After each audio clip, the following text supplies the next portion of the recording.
Hoje nós vamos falar sobre um texto bem conhecido da igreja, que encontra-se lá no livro de Êxodo, capítulo 3, a partir do versículo 1, que diz assim: Apacentava Moisés o rebanho de Jetro, seu sogro, sacerdote de Midian, e levando o rebanho para o lado ocidental do deserto, chegou ao monte de Deus, a Horebe.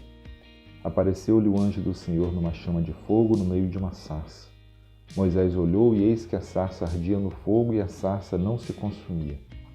Então disse consigo mesmo: Irei para lá e verei essa grande maravilha, por que a sarça não se queima? Vendo o Senhor que ele se voltava para ver, Deus do meio da sarça o chamou e disse: Moisés, Moisés. Ele respondeu: Eis-me aqui. Deus continuou: Não te chegues para cá. Tira as sandálias dos pés, porque o lugar em que estás é terra santa. Disse mais: Eu sou o Deus de teu pai, o Deus de Abraão, o Deus de Isaque, o Deus de Jacó. Moisés escondeu o rosto porque temeu olhar para Deus.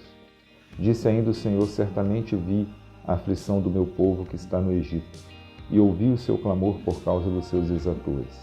Conheço-lhe o sofrimento, por isso desci a fim de livrá-lo da mão dos egípcios e para fazê-lo subir daquela terra a uma terra boa e ampla, terra que mana leite e mel, o lugar do cananeu, do Eteu, do Amorreu, do Ferezeu, do Eveu e do Jebuseu. Pois o clamor dos filhos de Israel chegou até mim, e também vejo a opressão com que os egípcios os estão oprimindo. Vem agora, e eu te enviarei a Faraó, para que tires o meu povo, os filhos de Israel, do Egito. Arrependimento. Tire as sandálias dos seus pés.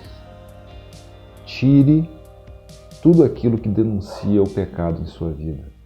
Retire da sua vida, do contexto da sua vida, tudo aquilo que denuncia o seu pecado. Aí sim, diz o Senhor, se aproxime de mim, porque aí eu vou dar a você as minhas estratégias, vou dar a você o meu conselho, vou dar a você a possibilidade de nós, enfim, estabelecermos um relacionamento. É assim que um Deus Santo trabalha e é assim que um Deus Santo requer do seu povo, dos seus filhos: santidade. Quando em Hebreus 12 nós lemos que sem santidade ninguém verá a Deus, nós não estamos falando de algo que diz respeito à eternidade. Ao contrário, nós estamos falando dos dias de hoje. Como que nós vamos estabelecer relacionamento? Como que nós vamos buscar de Deus estratégia se nós não estamos vivendo uma vida de santidade, uma vida de renúncia, uma vida de quebra, de morte do ego, do morrer para nós mesmos?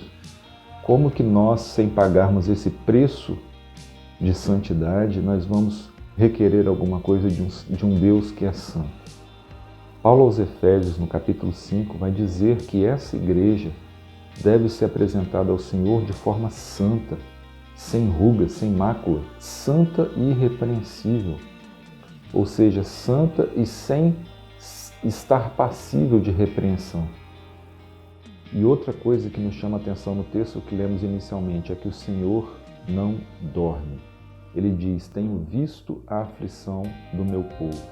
Por vezes temos a percepção, pelo menos a falsa percepção, de que Deus se esqueceu de nós quando nós estamos atravessando algum deserto, alguma dificuldade, alguma enfermidade. Mas o Salmo 121, versículo 4 diz que não dorme nem cochila o guarda de Israel. Porém, o que precisa ser salientado é que antes que haja o pedido de socorro, antes que haja a resposta do Senhor a esse pedido, o Senhor requer posicionamento. Tire as sandálias dos seus pés. Retira da sua vida.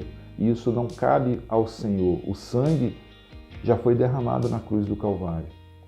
A confissão de pecado, o arrependimento de pecado cabe a nós. Primeiro, acerta a sua vida, purifique a sua vida no sangue do Cordeiro e depois requeira do Senhor as estratégias dele para a sua vida. E o versículo 8 que lemos inicialmente diz: Por isso desci a fim de livrá-lo da mão dos egípcios e para fazê-lo subir daquela terra, uma terra boa e ampla, terra que mana leite e mel, o lugar do cananeu, do Eteu, do Amorreu, do Ferezeu, do Eveu e do Jebuseu. E quem eram esses povos? Esses povos eram iníquos, povos amaldiçoados, murmuradores, idólatras.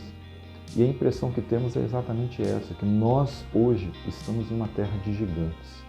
Uma terra onde o simples fato de dizermos que nós cremos num Deus vivo, um Deus interessado em se relacionar com o seu povo, nós, por levantarmos essa bandeira, nós já seremos passíveis de sermos perseguidos.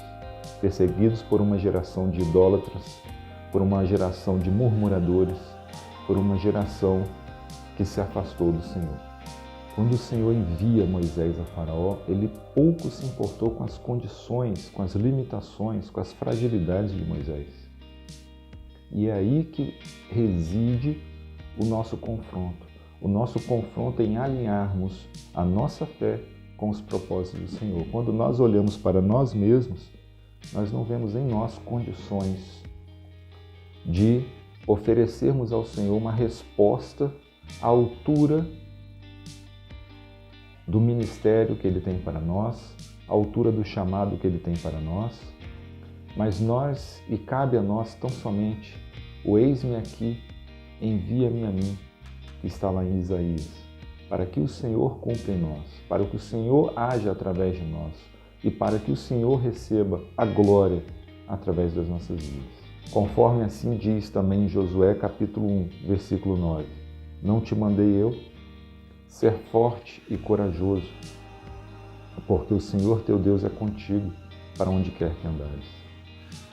Nós não fomos chamados para vivermos o céu aqui nessa terra.